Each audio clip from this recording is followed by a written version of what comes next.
জুলাই জাতীয় সনদের ভিত্তিতে আগামী ফেব্রুয়ারিতে অবাধ, সুষ্ঠু, গ্রহণযোগ্য নির্বাচন এবং জনগণের ভোটের প্রতিষ্ঠার মাধ্যমে বাংলাদেশকে একটি ন্যায়ভিত্তিক ও জবাবদিহিমূলক গণতান্ত্রিক রাষ্ট্র গড়ে তোলার লক্ষ্যে বাংলাদেশ জামাত ইসলামের পক্ষ থেকে আজ 15ই সেপ্টেম্বর আন্দোলনের 5 দফা গণদাবি জাতির সামনে তুলে ধরছি। দাবিসমূহ: জুলাই জাতীয় সনদের ভিত্তিতে আগামী ফেব্রুয়ারিতে নির্বাচন আয়োজন করা।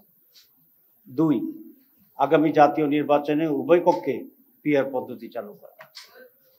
3, অবাধ, সুষ্ঠু ও গ্রহণযোগ্য নির্বাচনের লক্ষ্যে সকলের জন্য লেভেল প্লেইং ফিল্ড নিশ্চিত করা। 4, ফ্যাসিস্ট সরকারের সকল জুলুম, নির্যাতন, গণহত্যা ও দুর্নীতির বিচার দৃশ্যমান করা। 5, স্বৈরাচারের দোষর জাতীয় পার্টি ও 14 দলের কার্যক্রম নিষিদ্ধ করা। উক্ত দাবিসমূহ বাস্তবায়নের লক্ষ্যে নিম্নোক্ত কর্মসূচি পালন করা হবে ইনশাআল্লাহ।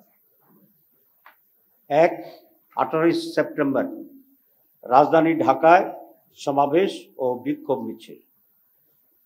19 সেপ্টেম্বর দেশের সকল বিভাগীয় শহরে বিক্ষোভ মিছিল।